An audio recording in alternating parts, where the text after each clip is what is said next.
Okay, if you've spent any time online, you have definitely heard the term cancel culture. It's one of the most charged, most confusing phrases out there today. Is it a tool for justice, or is it a weapon for censorship? It's a lot. So let's cut through the noise. In this explainer, we're going to unpack what cancel culture actually is, where it came from, and why it's become one of the most divisive forces in our society. Here's how we're going to break it down. First, we'll define the whole call-out and cancellation process. Then, we'll look at its roots as a tool for justice, before digging into its much longer and, frankly, bipartisan history. After that, we'll get to the core conflict, and we'll wrap up by looking at how we might be able to have more productive conversations. All right, first up, the call-out and cancellation. Before we can even debate this thing, we've got to be on the same page about what we're actually talking about. So how does it all work in the digital age? So, at its heart, cancel culture is about organized collective action. That's the key phrase right there. This isn't just one person criticizing another. No, this is a coordinated effort, a group effort with a really clear goal to withdraw support, whether that's social, financial, or professional, from a specific target. And this whole process, it tends to happen in 3 really rapid-fire steps. It all kicks off with the call-out, usually on social media. From there, it just explodes into a full-blown campaign to amplify the message and demand some kind of action. And finally, that often leads to a real, tangible consequence. We're talking getting fired, deplatformed, you name it. Now, the big difference from old-school boycotts? It's the incredible speed and scale. Social media turns what once took weeks into a matter of hours. It's wild. So, you have to ask, where did this incredibly powerful, fast-moving thing come from?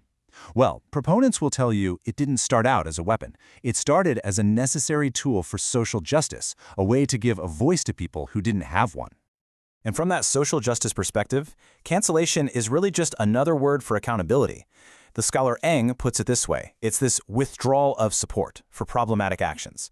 It's seen as a way for marginalized communities to challenge powerful people and institutions, especially when the traditional systems, like the courts, have let them down.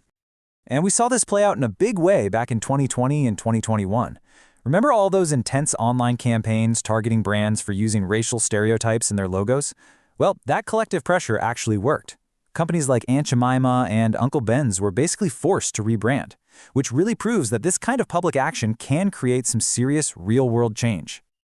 But here's where it gets more complicated. While that social justice argument is really powerful, it begs the question, is this tactic actually new? And is it only a tool of the left? Well, when you look at history, a much more complex and bipartisan story starts to emerge. Yeah, this idea that this is just a left-wing thing, that's a total myth. The truth is, the history of using social pressure to silence opponents is long, it's complicated, and it cuts right across the entire political spectrum. You could even argue that the modern American right was practically born from a movement like this. I mean, look at this timeline. Trying to get people fired or deplatformed for their views has a long, long history, and a lot of it was driven by the American right. From the McCarthy-era blacklists in the 50s all the way to campaigns against Obama-era officials like Van Jones and Shirley Sherrod, the tactic of using public pressure to punish dissent, that's nothing new at all. And what's really fascinating here is that this tactic isn't just aimed at the other side. It's often turned inward, to enforce ideological purity within a group's own ranks. The commentator David French has a great name for this. He calls it right-on-right aggression.